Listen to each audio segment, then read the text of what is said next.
সাহেব বাবুর বৈঠকখানা, সাহেব বাবুর বৈঠকখানা, সাহেব বাবুর বৈঠকখানা, সাহেব বাবুর বৈঠকখানা, সাহেব বাবুর বৈঠকখানা। Open telescope, high-ten telescope, Sitara Bibiana. সাহেব বাবুর বৈঠকখানা, সাহেব বাবুর বৈঠকখানা, সাহেব বাবুর বৈঠকখানা। এক সাহেব বলেছে যেতে পান সুপারি খেতে, পানের আগায় মরি পাটা, স্প্রিং এর চাবিয়াটা, স্প্রিং এর চাবিয়াটা। প্রিয় দর্শক, আপনাদের সবাইকে স্বাগত জানাচ্ছি বৈঠকখানাতে। বৈঠকখানা শুধু আমার না, আমাদের। আজকে থেকে এই বৈঠকখানা সবার। বৈঠকখানাকে একসময় গ্রাম বাংলায় বলা হতো কাচারি ঘর, অনেকে বলতো বাংলা ঘর। এই বাংলা ঘরে আপনাদের সবাইকে স্বাগত জানাচ্ছি আমি শফিউল আলম বাবু। এই অনুষ্ঠানটি শুধুমাত্র আমার আপনার নয়, এটি পরিবারের সবার, পরিবারের সবাই মিলে এই অনুষ্ঠানটি দেখতে পারেন। কেন দেখবেন? সেই কারণটি দেখতে পাবেন শুধুমাত্র আপনারা যখন বাংলাদেশ টেলিভিশনে বৈঠকখানায় চোখ রাখবেন। চলুন আমাদের অনুষ্ঠান শুরু করি। মাত্র কিছুদিন আগেই শুরু করেছি আমরা বাংলা নতুন বছর, বাংলাদেশ গল্প গানের দেশ। একটা লোকগান দিয়েই আমরা আমাদের অনুষ্ঠানটা শুরু করতে চাই। বাবু ভাই, তোমার কফি। হ্যাঁ দাও। আচ্ছা, অনুষ্ঠান কি শুরু করে দিয়েছো? হ্যাঁ, শুরু তো করেছি। কেন, তুমি কিছু বলতে চাও? হ্যাঁ, অবশ্যই বলতে চাই। বলো। অনেকগুলো কথা বলবার আছে।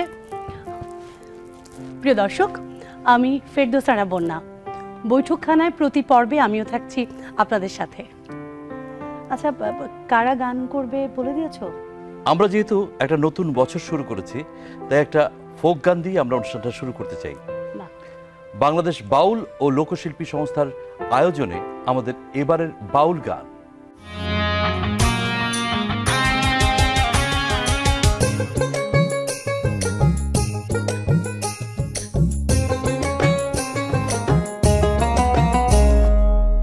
মানুষ ছাড়া খেপারে তুই, মানুষ ছাড়া খেপারে তুই মূল হারাবি, ও তুই মূল হারাবি। মানুষ ভজলে সোনার মানুষ হবি, মানুষ ভজলে সোনার মানুষ হবি।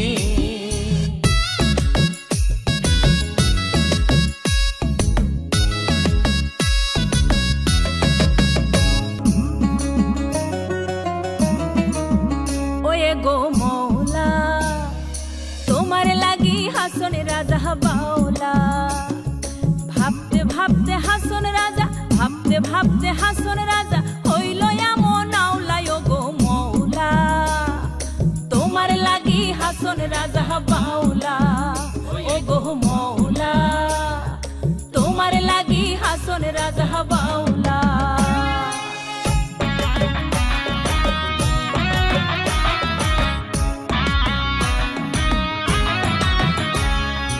স্কুল খইলাছে রে মাওলা, স্কুল খইলাছে, স্কুল খইলাছে রে মাওলা, স্কুল খইলাছে।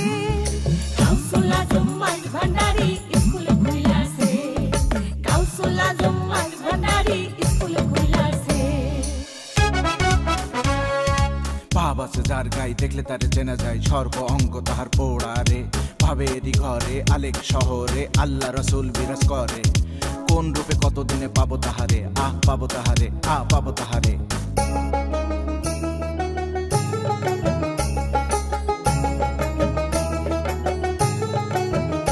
মিলন হবে কত দিনে, মিলন হবে কত দিনে।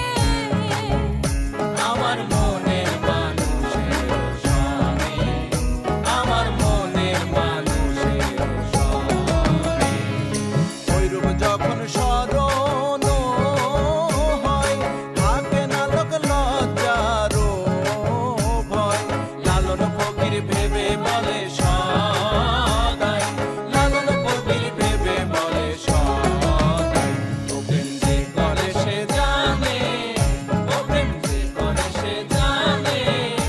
আমার মনের মানুষের সনে, আমার মনের মানুষের সনে।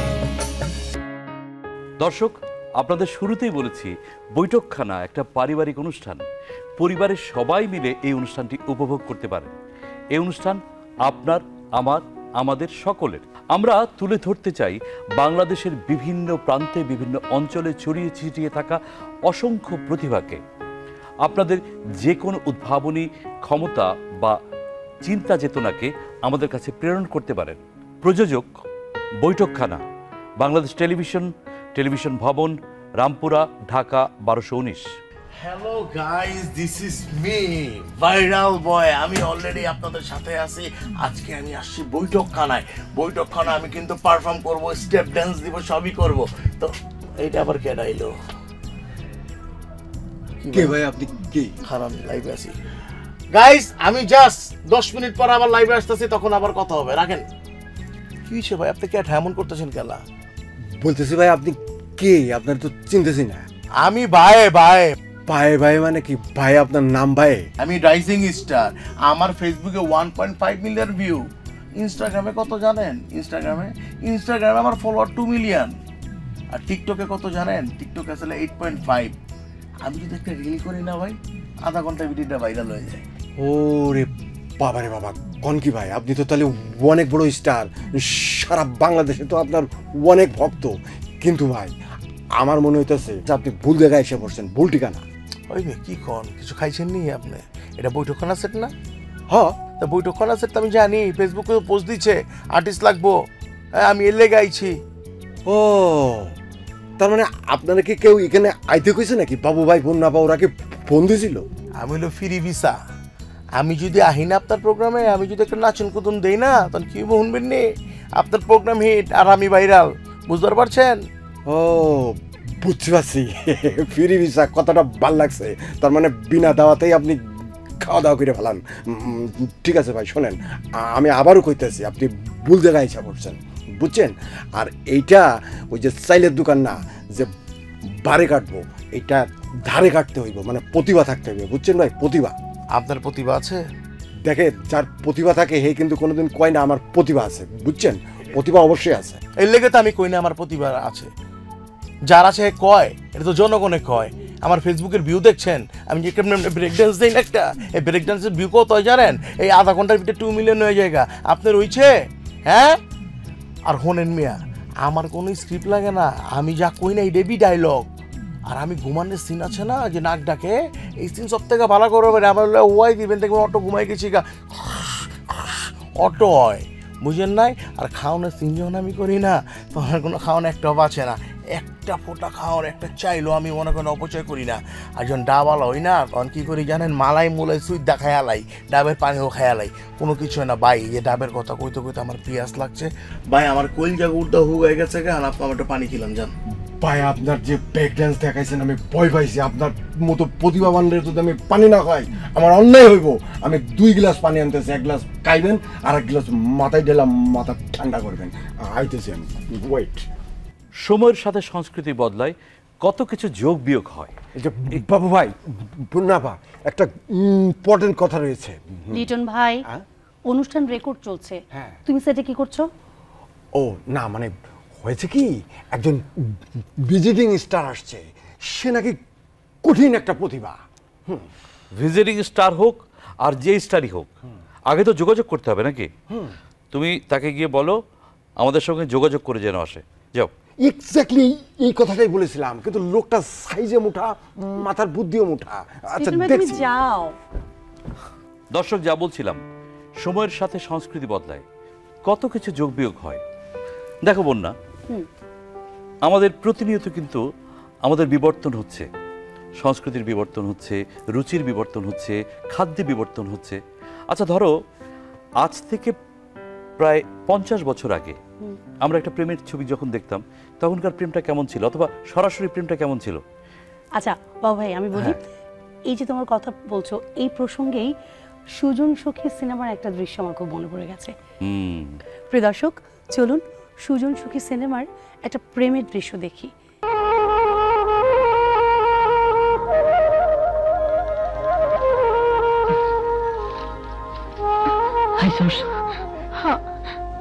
আমি যাই।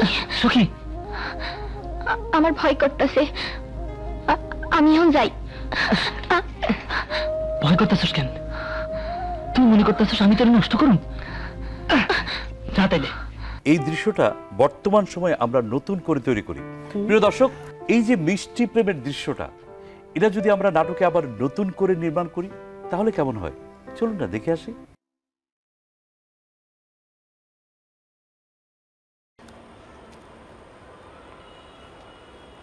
সখী, তুমি আসছো? কখন থেকে আমার মশা কামড়াচ্ছে?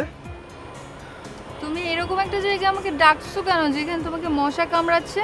তুমি আমাকে একটা রেস্টুরেন্টেও ডাকতে পারতে। আচ্ছা, আমি এখন যাই। আরে যাবা তাহলে আসছো কেন? আচ্ছা, তোমার মতলবটা কি বলো তো? তুমি এরকম একটা শান্ত নিরিবিলি অন্ধকার পরিবেশের মধ্যে তুমি আমাকে কেন ডাকছো? তুমি বোঝো না আমি কি বলবো। সখী, তোমার মনটা কি আমাকে দিবা? মেয়েদের মন দেওয়া কি এত সস্তা? এত সস্তা না, বুঝছেন? মেয়েরা মন দেয় খুব ভেবে চিনতে, আস্তে ধীরে। আর সারাদিন যে তুমি আমাকে ভিডিও কলে দেখো তাতে তোমার মন ভরে না? বিশ্বাস করো, তোমার মনটা পেলে আমি একদম কারোর সাথে তাকাবো না, মানে ডাইনে বামেও তাকাবো না, আমি শুধু তোমার দিকেই তাকায় থাকবো। আমি তোমাকে অনেক ভালোবাসবো, বিশ্বাস করো সখী। আমার ফেসবুক, মেসেঞ্জার যা যা আছে আমি কারোর সাথে চ্যাট করবো না, আমি শুধু তোমাকে দেখবো। আমি তোমাকে অনেক ভালোবাসবো। ঠিক আছে, তাহলে আজকে থেকে তোমার ফেসবুক, মেসেঞ্জার, হোয়াটসঅ্যাপ, ইনস্টাগ্রাম সব কিছুর পাসওয়ার্ড আমার কাছে থাকবে। ঠিক আছে? রাজি? রাজি রাজি, সব নিয়ে নাও। সিনেমার দৃশ্যের এই পরিবর্তনটা সিরিয়াসলি নেওয়ার একবারই দরকার নেই। আমাদের প্রেমের ধরন ধারণ বদলে গেলেও অনুভূতি কিন্তু একই আছে। তার আগে আমি প্যাশন নিয়ে একটা তর্ক দেখতে চাই। তর্ক? সেটাও ফ্যাশন? একদম তাই। দুই তরুণী এক তরুণকে নিয়ে তর্ক করছে, আবার অন্যদিকে দুই তরুণ এক তরুণীকে নিয়ে তর্ক করছে। আমরা দুটো ঘটনায় দেখতে চাই।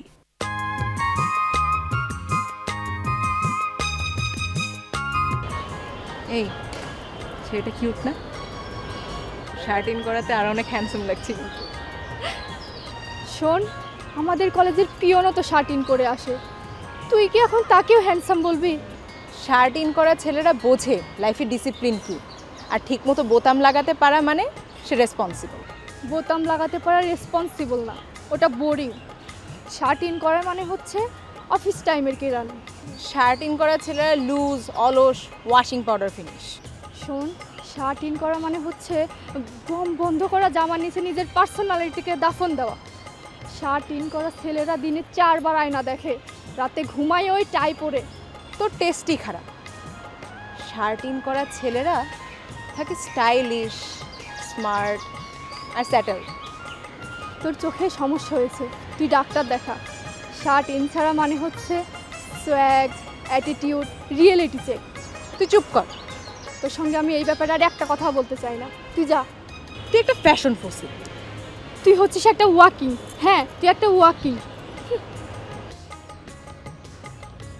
বন্ধু, মেয়েদের না টপ আর জিন্সে একটা আলাদা ভাইব দেয়। হাফাতা, স্নিকার, ব্যাকপ্যাক, পুরোই যেন একটা নেটফ্লিক্স। আরে বেটা, বিয়ের পাত্রী দেখতে যা, দেখবি শাড়িতে মেয়েরা হচ্ছে জান্নাত। জান্নাত না ছাই, শাড়ি সামলাতে সামলাতেই তো এদের পা ভাঙে।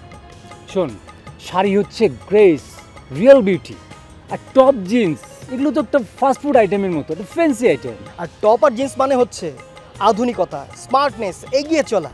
আচ্ছা আমাকে একটা জিনিস বলতো, শাড়ি পরে কি বাইক চালানো যায়? এ বেটা, শাড়ি পরে কেন বাইক চালাতে হবে? হ্যাঁ শোন, একবার ভেবে দেখ যে নারী শাড়িতে রিক্সায় করে যাচ্ছে স্লো মোশনে, ও বাতাসে নারীর শাড়ির আঁচল উঠছে, চুলগুলো উঠছে, ও মাইন্ড ব্লোয়িং। তুই না পুরনো দিনের একটা দাগি কয়াদি। আর তুই তুই হচ্ছিস একটা অসুস্থ মানুষ। এই নিজের শেকড়কে ভুলে যায় এভাবে? শোন, টপ আর জিন্স মানে কি জানিস? গতি। আর শাড়ি মানে হচ্ছে ঘুরে দাঁড়ানো, শাড়ি মানে নারী। অহেতুক তর্কের কোনো শেষ নেই। মানুষের রুচিতে তো একটু ভিন্নতা থাকবেই। আমরাও যেহেতু ফ্যাশন সচেতন, তাই আমরাও আমাদের পোশাকটা পরিবর্তন করে এসেছি। দর্শক, চলুন দেখে আসি সেই ভিডিও অ্যালবামে তরুণ তরুণী তাদের পোশাক সম্পর্কে কি কথা বলে। এই ছেলেটির নাম আদিল, মনে হচ্ছে কারোর জন্য অপেক্ষা করছে। পরনের হলুদ রঙের এই পাঞ্জাবিটা গত জন্মদিনে উপহার দিয়েছিল অথৈ।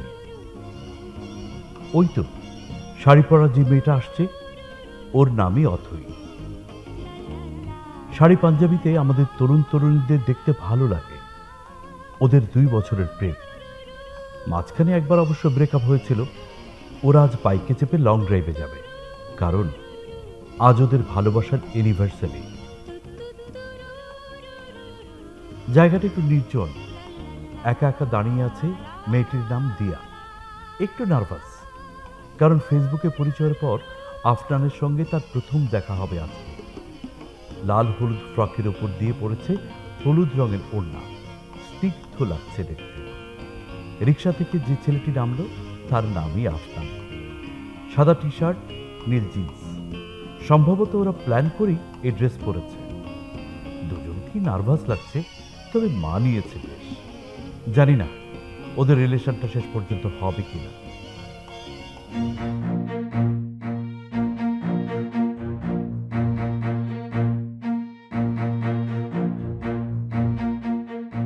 দেখা করতে এসেই বারিশ আর ঝিমলির ঝগড়া হয়েছে। তারা সপ্তাহে একদিন দেখা করতে আসে। বারিশ একটা চাকরি করে, কিন্তু বিয়ে করতে ভয় পায়। স্যান্ডেলের সঙ্গে হাফ হাতা শার্ট পরেছে, চোখে চশমা। ঝিমলির বিয়ের কথা হচ্ছে বাড়িতে, পরেছে শাড়ি, চোখে মুখে ফুটে আছে অভিমান। বারিশকে কি একটু অসহায় মনে হচ্ছে?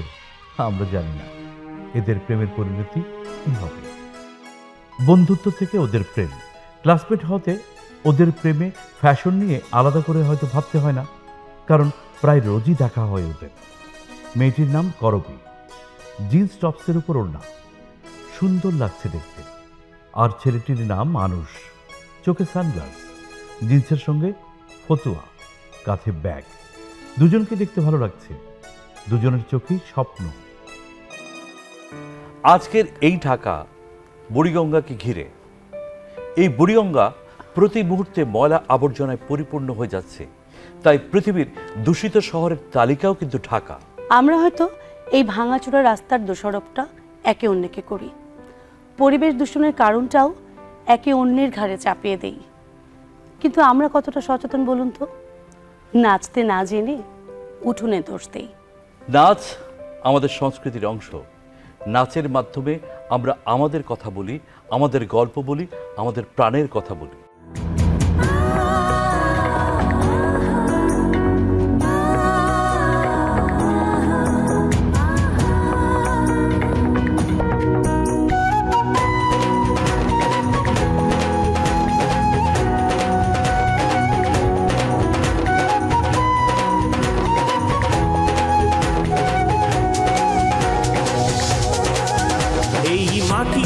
মায়ের আঁচল, এই নদী আমার সাথী।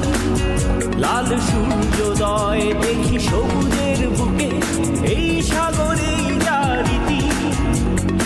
এই পথে চলার শুরু, এই প্রান্তরে হবে শেষ। এই দেশ তোমার, এই দেশ আমার, এই দেশ প্রতি মানুষের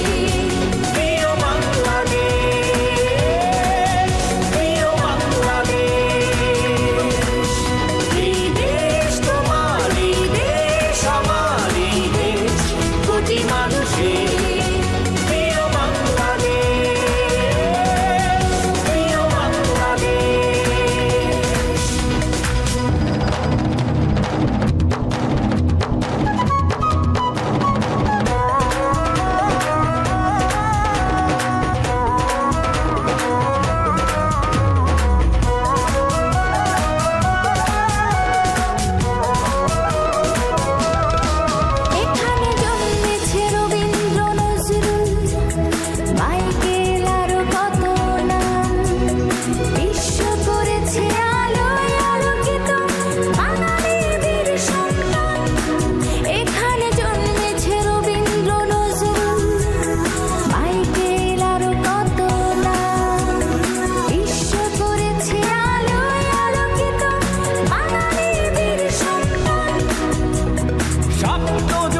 নাচের মুগ্ধতা কাটিয়ে এবার একটু আমরা আমাদের জানার চেষ্টা করি, মানে আমি বা তুমি বা আপনারা ঠিক আছেন তো?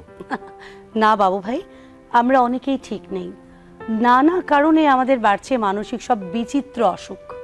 আমরা যখন নাচ দেখছিলাম তখন বৈঠকখানায় আমাদের কাছে একটা সংবাদ এলো যে একজন লোক অসুস্থ, তাই আমরা তাকে পাঠিয়ে দিয়েছি ডক্টর মন্টুর কাছে। বলেন, আপনার কি সমস্যা? আপনি এক নিঃশ্বাসে বলে ফেলেন। আমি যখন কথা শুরু করব খবরদার আমার কথার মাঝখানে আপনি কোনো কথা বলবেন না, আর বেশি কোনো কথা বলবেনই না, বিকজ আমি কথার মাঝখানে কথা একদম পছন্দ করি না, মনে থাকবে? আমি একটা স্মার্টফোন ব্যবহার করি স্যার, সেই সাথে আমি নেট ব্যবহার করি এবং সামাজিক যোগাযোগ মাধ্যমে আমি অ্যাক্টিভ। কিন্তু স্যার, কিন্তু আমার সমস্যাটা হচ্ছে আমি সারাক্ষণ শুনতে পাই আমার ফোনে রিং বাজছে, কিন্তু ফোন বের করে দেখি স্যার কেউ কল করে নাই, কিন্তু আমি শুনতে পাই। রাতে ঘুম ভেঙে যায় রিংটোন শুনে স্যার, কিন্তু ফোন নিয়ে দেখি কোনো কল আসে নাই স্যার। স্যার বাসে উঠলে ফোনে ভাইব্রেশন হয় এবং আমি আমি আমি অনুভব করি স্যার, কিন্তু ফোন বের করে দেখি কেউ কল করে নাই স্যার। স্যার আমি যখন অফিসে মিটিং করি তখন সারাক্ষণ রিংটোন শুনতে পাই, কিন্তু ফোন বের করে দেখি কেউ কল করে নাই স্যার, কিন্তু আমি শুনতে পাই স্যার। আপনার এই সমস্যাটা অত্যন্ত জঘন্য, মানে ফালতু প্রকৃতির একটা সমস্যা। ফালতু সমস্যা বললাম বলে আপনি আবার রাগ করবেন না। আপনি তো বললেন যে আপনার ফোন বাজে আবার বাজে না, তাই তো? জি স্যার। কি মুশকিল, এটা কি করে সম্ভব? মানে ফোন যদি নাই বাজে তাহলে আসলে কি বাজে? এটাকে কি আমরা প্যারানোয়া বলবো নাকি সাইকোলাইট? বিষয়টা নিয়ে আমরা যদি একটু ভাবি তাহলে দেখবো যে এই প্রবলেমটা কিন্তু ইদানিং অনেকেরই হচ্ছে, কমন প্রবলেম। আমরা এটাকে বলতে পারি ফ্যান্টম ভাইব্রেশন সিনড্রোম, মানে ভুতুরে কাঁপাকাঁপি। আপনার ফোন বাজেনি কিন্তু আপনার মস্তিষ্ক সেটা বাজাচ্ছে, টুংটাং টুংটাং টুংটাং। আসলে একটা সময় আমরা চিঠির জন্য অপেক্ষা করতাম না, আর এখন কিসের জন্য অপেক্ষা করে? স্যার ফোন কলের জন্য স্যার, নোটিফিকেশনের জন্য, ইনবক্সের নোটিফিকেশনের জন্য। আর এই প্রতীক্ষা যত তীব্র হয় তখনই আমাদের মস্তিষ্ক আমাদেরকে ফেক কল করে বসে, আর আপনি তখন পড়ে যান কোথায়? মাইন্ড কার চিপায়। আসলে এই ফোনের প্রতি অতিরিক্ত প্রেমের কারণে অনেক সময় মস্তিষ্ক আমাদেরকে ভুল সিগন্যাল দেয়, বিভ্রান্ত করে। তখন আমাদের কখনো মনে হয় যে আমাদের পা কিংবা পিঠে ভাইব্রেশন হচ্ছে। কি মনে হয় তো? এটাকে আমরা বলতে পারি ফ্যান্টম সেন্সেশন। শুধু ফোন না, আমরা যখন হ্যালুসিনেটেড হই তখন মস্তিষ্ক আমাদের চোখে অনেক কিছু ভুল দেখায়, কানে অনেক কিছু ভুল শোনায়। আরে মস্তিষ্ক অনেক কিছু করতে পারে রে ভাই। আজকের দিনে আপনার এই সমাধান ভেরি টাফ, তবে আমরা চেষ্টা করতে পারি। আপনাকে যেটা করতে হবে সেটা হলো ডিজিটাল ডিটক্স। রাতের বেলা আপনাকে ফোনের সুইচ অফ রাখতে হবে, কারণে অকারণে একটু পর পর ফোন চেক করতে পারবেন না। Be controlled, control yourself. আর সেজন্য যেটা প্রয়োজন সেটা হলো মেডিটেশন। এরকম বিচিত্র মানসিক সমস্যা থাকলে আপনারা কিন্তু আমাদের সঙ্গে যোগাযোগ করতে পারেন। আমরা আপনাদের সরাসরি পাঠিয়ে দেব ডক্টর মন্টুর কাছে। আচ্ছা, রোগী না হয় চিকিৎসকের কাছে গেল, আমরা একটা মৌলিক গান শুনলে কেমন হয়? খুবই ভালো হয়। তাহলে চলো শুনি।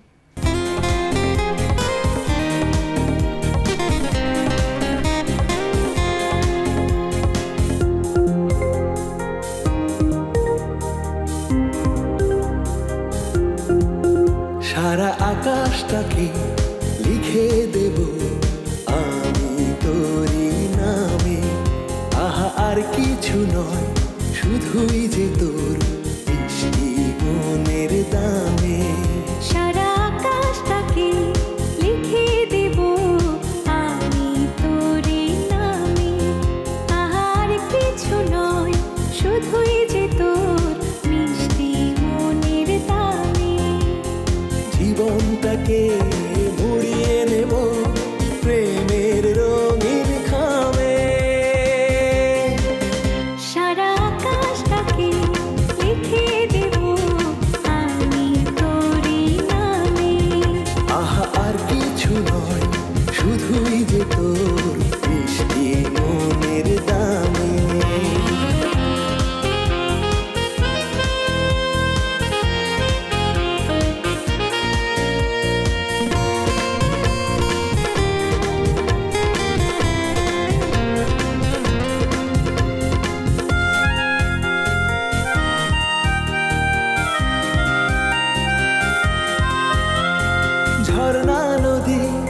সাগর দেব পাহাড় দেব তোকে নাম না জানা হাজার ফুলের বাহার দেব তোকে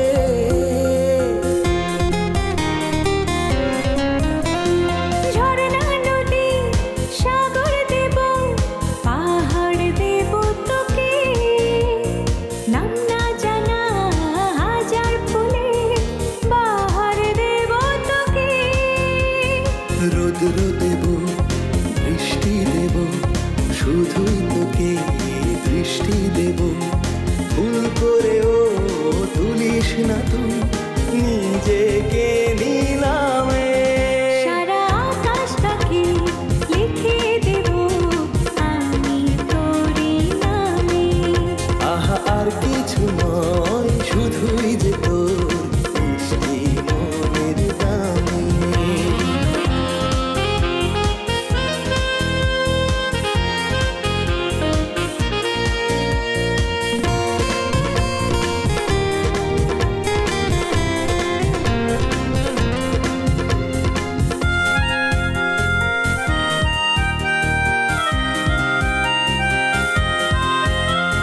রামধনু আর জ্যোৎস্না দেব ফাগুন দেব তোকে মন পোড়াতে আদর মাখা আগুন দেব তোকে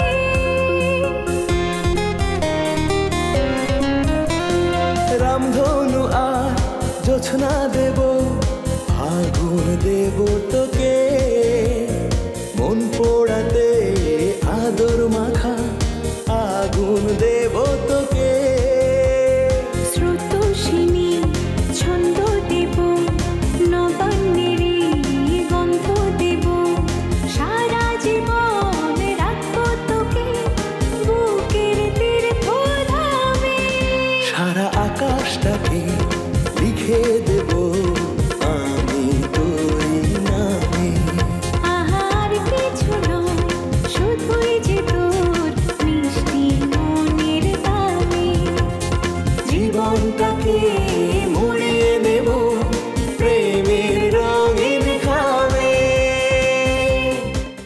বৈঠকখানা একটা পারিবারিক অনুষ্ঠান। পারিবারিক বিভিন্ন সমস্যার সমাধান করবার জন্যই আমরা আপনাদের সামনে এসেছি, আপনাদের সামনে কথা বলছি। স্বামী সারাদিন ক্লান্ত শরীরে যখন বাসায় ফেরে তখন স্ত্রী কি করে স্বামীর সঙ্গে?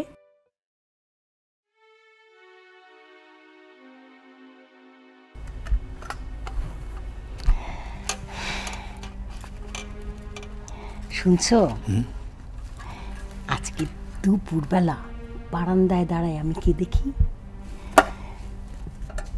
আরে আমাদের এই যে নতুন ভাড়াটিয়া মেয়েটা আছে না, ও যে 1 মাস আগে আসলো, যে মেয়েটারে দেখি সামনে রাস্তার ওই পাশে যে ছেলেটা দাঁড়ায় থাকে, ও ছেলেটার সাথে ফোনে খিলখিল করে হাইসা কথা বলতেছে।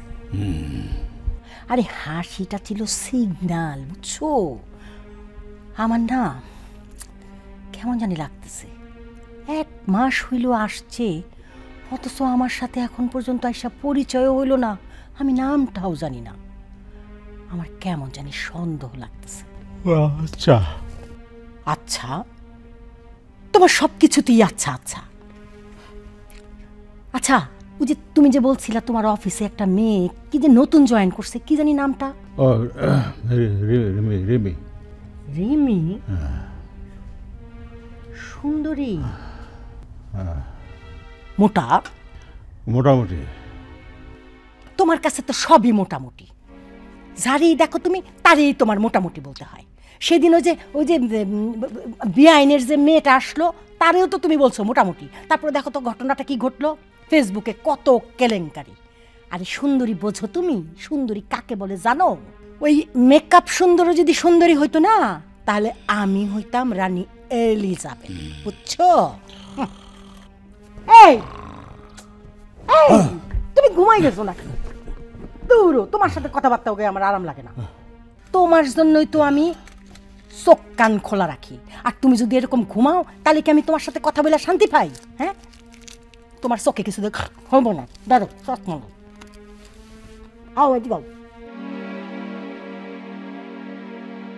এইবার দেখো আমার কথা শোনো শোনো না, আমি তো তোমারে ওই যে তানিয়া খালার কথা কই নাই। দুপুরবেলা কি হয়েছে জানো? তোমার জন্য আমি সমস্ত খবরাখবর নিয়া তারপরে বলি, আর তুমি পইরা পইরা খালি ঘুমাও। ঠিক করে সব আমি হইলাম গুলশানারা, বুঝছো? সমস্ত খবর আইনা তোমারে দেই, আর তুমি হইলা নিউজ চ্যানেল। তোমার তো এখন ভিউ কমা গেছে গা। আমি খবর না দিলে কি তোমার ভিউ বাড়বো? বাড়বো না। সোশ্যাল মিডিয়ার কল্যাণে স্বামী স্ত্রীর গোপনীয়তা অথবা একজন মানুষের গোপনীয়তা কতটুকুই বা অবশিষ্ট থাকে? আজকে আমন্ত্রণ জানিয়েছি সোশ্যাল মিডিয়ার একজন জনপ্রিয় ইনফ্লুয়েন্সারকে। এক হালি প্রশ্ন, মোহাম্মদ হুমায়ুন কবির, যাকে আমরা আরজে নীরব নামে চিনি। প্রিয় দর্শক, আমাদের বৈঠকখানার আজকের অতিথি। নীরব ভাই কেমন আছেন? আল্লাহর অশেষ মেহরবানি। আচ্ছা, তুমি তো এখন সোশ্যাল মিডিয়ায় অনেক জনপ্রিয় একজন মানুষ। আল্লাহর রহমত। আমার তোমার কাছে প্রথম প্রশ্ন হচ্ছে, ইউটিউব এবং ফেসবুক সংস্কৃতির নতুন মঞ্চ, এই কথাটির সঙ্গে তুমি একমত না দ্বিমত? অবশ্যই একমত। সংস্কৃতি আগে উপর থেকে চাপিয়ে দেওয়া হতো কিংবা নিচ থেকে আস্তে আস্তে করে বড় হতো। এখন ব্যাপারটা অনেক সহজ হয়ে গেছে। আমি, আপনি, আমাদের প্রত্যেকের নিজেদের হাতে এক একটা প্ল্যাটফর্ম। ভাইয়া, এই প্রসঙ্গে আমি একটু জানতে চাইবো, কি মনে হয় মানে সোশ্যাল মিডিয়া কি তৈরি করছে, তারকা না ট্রেন্ড? সোশ্যাল মিডিয়া কিছু তৈরি করছে না। সোশ্যাল মিডিয়া একটা ভাইব বলে, যে ধরেন ওই যে ভাই নদীতে যে ঢেউ আসে না, ঢেউয়ে আপনি যাই দেখেন, কচুরিপানা দেখেন আর বড় বড় গাছের গুড়ি দেখেন, কোনো কিছু থেমে থাকে না, সব কিছু চলে যাবে। থেমে কোনটা থাকবে? থেমে থাকবে হচ্ছে নিচে যে পলিটা পড়ে, সেই পলিতে কোথাও দ্বীপ হবে, সেই পলি মাটিতে কোথাও একটা নতুন গাছ জন্মাবে। আচ্ছা, তোমার কাছে আমার আরেকটা প্রশ্ন, কন্টেন্টের নামে বিকৃতি, এটার দায় কার? ব্যক্তি মানুষের, সমাজের, না রাষ্ট্রের? ভিউয়ের, মানে যে দেখছে তার। ধরেন আমি 1000টা ভালো জিনিস বানাচ্ছি, দেখছেন না আপনি, কখনো দেখবেন। আমি একটা খারাপ জিনিস বানিয়ে দেখবেন, সাথে সাথে 10 বার দেখবে। এখন দেশে যত খারাপ কন্টেন্ট হবে তার দায়ভার বাংলাদেশের মানুষের। আপনি দেখেন না, আপনি ব্লক করে দেন। 10 জন যদি টাস টাস করে ব্লক করে দেন, ওই পেজটার সার্কুলেশনই হবে না, অ্যালগরিদমটা এরকম। কিন্তু আপনি যখনই দেখবেন তখনই বারে বারে সে আরেকটা লোকের কাছে পাঠাবে। সো যত খারাপ কিছু হচ্ছে তার দায়ভার যারা দেখছে, আমার আপনার মতো মানুষ, তাদের। সংস্কৃতিতে যে ইনভেস্ট করা যায়, সংস্কৃতি একটা ব্যবসার ক্ষেত্র। আমার আকাশ সংস্কৃতি উন্মুক্ত করে দিয়েছো, ভালো কথা, কিন্তু আমার দেশের সংস্কৃতি তুলে ধরেছো তুমি? ধরো নাই তো, সেটাকে তো বৈশ্বিকরণ করতে হবে। আজকে লুঙ্গি আসতেছে চায়না থেকে, এটা ভাবা যায়? ইম্পসিবল। মানে চেইনওয়ালা শাড়ি আসতেছে চায়না থেকে, ওরা কি করবে এটার? এটা তো আমার দেশের কাজ, আমরা পারছি না। সো ব্যর্থতা আমার দেশের জারিগান সারা দুনিয়া আজকে কাঁপাইতে পারতেছে না। কেন পারতেছে না? আমার মনে হচ্ছে যে 10টা জারিগান গায়ে, সে লোকদের টাকা দিলে আমার রাষ্ট্রের ক্ষতি হয়ে যাবে, তার চেয়ে বিল্ডিং বানাই। অথচ এইরকম বিল্ডিং লাখটা হইতে পারে ওই একটা বাউলরে দিয়ে। তুমি যদি সংস্কৃতি নিয়ে কথা বলছো, এই জায়গা থেকে একটু শুনতে চাইবো যে ট্রেন্ডিং একটা ব্যাপার, খুব ব্যাপার যাচ্ছে, ট্রেন্ডে আছে, ট্রেন্ডিং চলছে, এটা কি সংস্কৃতিকে বুড়ো আঙুল দেখানো হচ্ছে? না না, সংস্কৃতি কারো, মানে একটা জিনিসটা আমরা একদম শুরুতে ধরে নিই যে মায়ের ভাষা হচ্ছে অনেক পবিত্র জিনিস, সেটাকে নষ্ট করা যাবে না, সংস্কৃতি হচ্ছে এরকম জিনিস, একদম বাকওয়াস কথা। আমার দেশের সংস্কৃতি ছিল হচ্ছে একটা বুড়া লোকের সাথে একটা ইয়াং মেয়ের বিয়ে দিলে, ওই বুড়া লোকটা মরে গেলে তাকে বাইধা পুরাই দাও। দ্যাট ওয়াজ মাই সংস্কৃতি ভাই। কই সেটা নিয়ে গর্ব করেন না কেন? কেন করেন না? কারণ আপনি একসময় শিখছেন যে এটাকে বদল করতে হবে, আমার সংস্কৃতি খারাপ, আমার নতুন করে অ্যাডপ্ট করতে হবে। সংস্কৃতি তো নদীর জলের মতো, আপনি যদি বেঁধে রাখেন সেটাতে গন্ধ হবে। যাইতে দেন, যেটা টেকে পলি, যেটা টিকবে সেটা বেস্ট, সেটা সবাই গ্রহণ করবে। আর যেটা নোংরা সেটা ভেসে চলে যাবে। 2 দিন আসবে, 3 দিনের দিন কেউ খোঁজ রাখবে না। ওই সেই আগে লালনই এখনো টিকে আছে, নতুন ফরম্যাটে আসতেছে। অনেক ধন্যবাদ। তার মানে আমরা বুঝে নিলাম যে আমাদের প্রথমে ব্যক্তি মানসিকতা পরিবর্তন করতে হবে, এবং সেখানে দায়িত্ব অনেকখানি রাষ্ট্রের। আচ্ছা, তাহলে রাষ্ট্র এখানে কি করতে পারে? রাষ্ট্র ইনভেস্ট করবে সংস্কৃতির উৎপাদনের জন্য, বিকাশের জন্য, পরিচর্যার জন্য। আচ্ছা, আজকে লালন নিয়ে রিসার্চ হলে 10টা গভর্নমেন্টের তরফ থেকে 100 জনকে যদি ডোনেশন দেয় যে তোমরা লালন নিয়ে গবেষণা করো, আপনি বুঝতে পারেন এই গানটা কই যাবে? আজকে বাংলাদেশের গান নিয়ে বলিউডের সিনেমা হচ্ছে, বলিউডের বাদশা গান বানাচ্ছে, আমরা পারতেছি না কেন? ওর প্রযুক্তি আছে, ওর টাকা আছে, আমার দেশে দিছে কেউ? বাংলাদেশে আজ পর্যন্ত মিউজিক ইন্ডাস্ট্রির সবচেয়ে বড় যে জিনিসটা দরকার, ডিস্ট্রিবিউশন, সেই ডিস্ট্রিবিউশনটাই নাই। আমার দেশের গান আরেক দেশ যদি দাবি করে যে ওর, আমার বলার কিছু। সংস্কৃতির যে গোড়াটা সেটাকে ঠিক রেখে সময়ের সঙ্গে আসলে আমাদের তাল মিলিয়ে যেতেই হবে। আমাদের তাল মিলাইতে হবে, যেটা ভালো সেটা অটো টিকে যাবে। একদম একদম।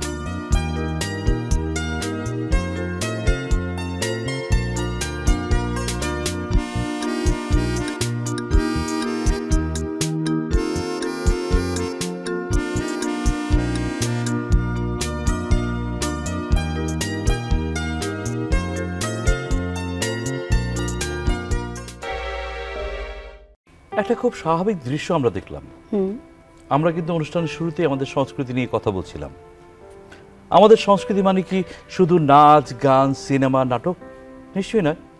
প্রিয় দর্শক, আমাদের রুচি, আমাদের রীতি, আমাদের প্রথাও সংস্কৃতির কিন্তু অংশ। সংস্কৃতির অংশ কিন্তু আমাদের প্রতিদিনের অভ্যাসগুলো। যেমন আমরা প্রতিদিন যে পথ দিয়ে হাঁটছি, জেনে বুঝে কিন্তু সেই পথটাকে আমরা নোংরা করে ফেলছি। যেমন চিপসের প্যাকেট ফেলে, বোতল ফেলে, নানাভাবে কিন্তু আমরা নোংরা করছি আমাদের পথটাকেই। আর এই নোংরা কাজটা করতে গিয়ে যিনি আমাদের ক্যামেরায় ধরা পড়েছেন, তাকে আমরা তুলে এনেছি বৈঠকখানার ইন্টারোগেশন সেল।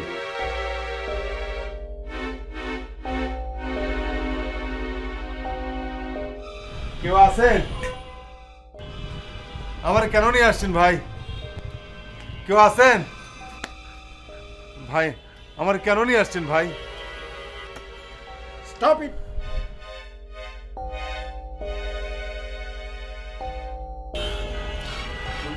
স্যার, এটা কোন জায়গা? আপনি কি জানেন আপনাকে এখানে কেন আনা হয়েছে? জি না। আপনি কে? আমি কেউ না। আপনার কি মনে হয় এই পৃথিবীটা একটা ডাস্টবিন? জি আসলে অনেকেই তো। আপনার কি মনে হয় আমাদের এই দেশটা ডাস্টবিন? জি না। আপনার কি মনে হয় শহরটা একটা ডাস্টবিন? আপনি জানেন যে আমরা ঢাকা শহরে কত মেট্রিক টন আবর্জনা বছরে ফেলি? আপনি কি ঘরে কাজ করেন? আপনি কি চান? আমাকে কেন এসব জিজ্ঞেস করছেন? আপনি কি জানেন এই যে রাস্তায় যে আমরা ফেলি টুকরো টুকরো প্যাকেট, কলার খোসা, মানুষের মৃত্যুর কারণ হতে পারে? এগুলো জমে জমে নদী, সমুদ্র, ড্রেন জলাবদ্ধতা হয়ে পুরো দেশটা ডুবে যেতে পারে। আপনি জানেন, আপনি সব জানেন। আচ্ছা ধরুন আপনাকে এই শহরের দায়িত্ব দেওয়া হলো পরিষ্কার করার জন্য, আপনি কি নিজে কাজটি করতেন?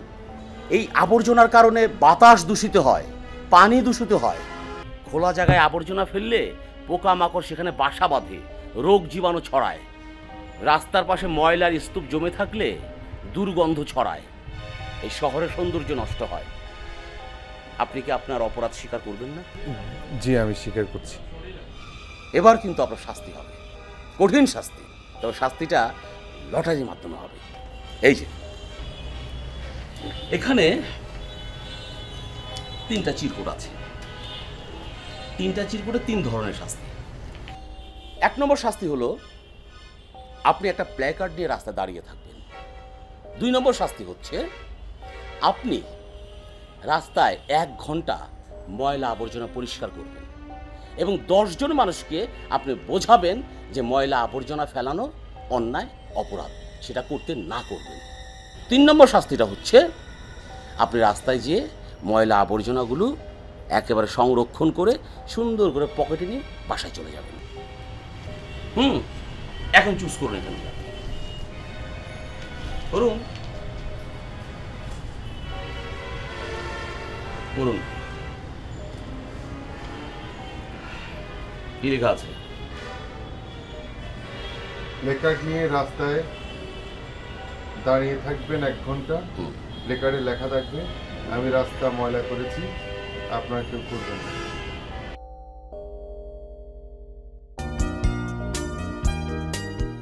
আমরা জানি আমাদের এই জনবহুল শহরে বর্জ্য ব্যবস্থাপনা এমন একটা সমস্যা যা শুধুমাত্র আমাদের সচেতনতা এবং সরকারি নীতিমালার মাধ্যমেই সমাধান করা সম্ভব। আমরা সবাই সবসময় ভালোর পক্ষে থাকব, আমরা সবসময় খারাপের বিরুদ্ধে প্রতিবাদ করব। আমরা কিন্তু অনেকক্ষণ ধরে বৈঠকখানায় বসে আছি, তাই তো প্রচন্ড ক্ষুধা পেয়েছে, কিছু খেতে হবে। কিন্তু তার আগে বলি, আমরা পেয়েছি এমনই একজন রান্নার শিক্ষক যাকে বলা হয় রান্নার রানী। তিনি মাত্র 59 সেকেন্ডে রান্না শেখায়। প্রিয় দর্শক, চলুন দেখে আসি কি রান্না শেখায়। প্রিয় শিক্ষার্থী, 59 সেকেন্ডের রান্না শেখানোর অনুষ্ঠানে আপনাদের সবাইকে ওয়েলকাম। আমার আজকের রেসিপি পোড়ামন 3। এই খাবারটা এমন, মুখে দিতেই জিভ বলবে মিষ্টি, গলা বলবে মশলাদার, পেট বলবে আহ কি খেলাম, আর মন বলবে আরেকটা চাই। ও আপা, অনুষ্ঠান নাকি? অনেক ভালো মিষ্টি, চালিয়ে যান। আমাদের হাতে খুবই অল্প সময়, মাত্র 59 সেকেন্ড। আমি দেখাতে পারবো না, আপনারা শুনে শুনে শিখে নিন। প্রথম ধাপে আমরা চিকেন এবং পনিরকে একসাথে কষিয়ে নিন যেন ওরা প্রেমে পড়ে যায়। একটু মরিচ দিন, সম্পর্কের ঝাঁজটাও যেন থাকে। দ্বিতীয় ধাপে রসগোল্লা অল্প আগুনে সেঁকে নিন। যখনই পোড়া গন্ধ পাবেন বুঝবেন মিষ্টি প্রেমের আগুনে পড়ছে। তৃতীয় ধাপে একটা পাঁপড়ের ওপর সে চিকেন এবং পনিরের মিশ্রণ দিন। এর উপর দিন এক টুকরো রসগোল্লার টুকরা, তার উপর ঢালুন চিনি এবং গুড়ের ক্রিম। চতুর্থ ধাপে রোল করে হালকা তেলে ভাজুন। এবার এর উপর ছিটিয়ে দিন প্রেমের চাট মশলা। এবার প্রেজেন্টেশন পর্ব। একটা পাতলা কাঠিতে 3টে রোল গেঁথে নিন।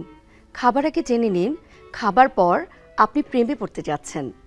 প্রিয় দর্শক, আমরা চাই আমাদের বৈঠকখানার দর্শকরা কিছুক্ষণের জন্য গানের ঘোরে হোক বিভোর। আমাদের আমন্ত্রণে গান পরিবেশন করবেন ব্যান্ড দল বর্ডার।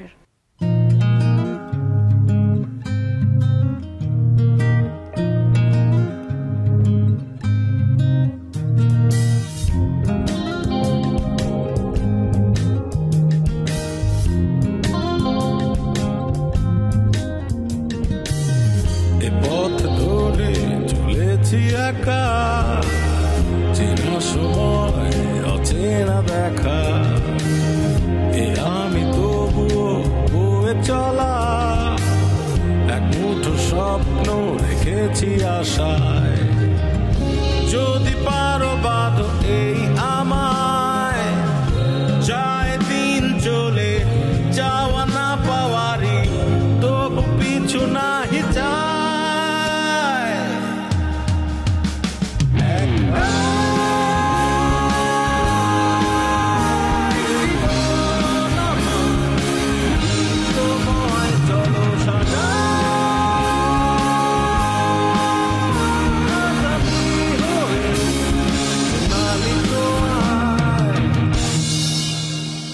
একটা জীবন, একটা জীবন,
একটা জীবন,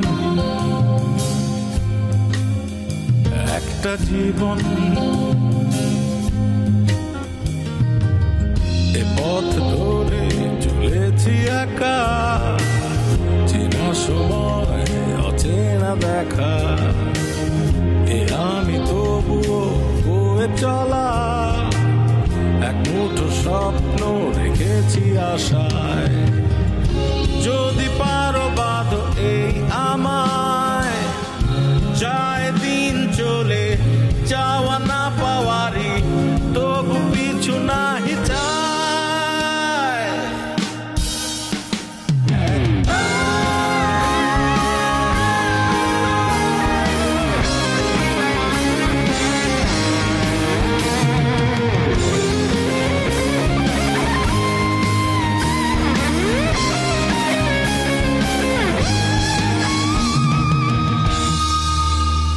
প্রিয় দর্শক, বৈঠকখানার আজকের আয়োজন শেষ করতে যাচ্ছি।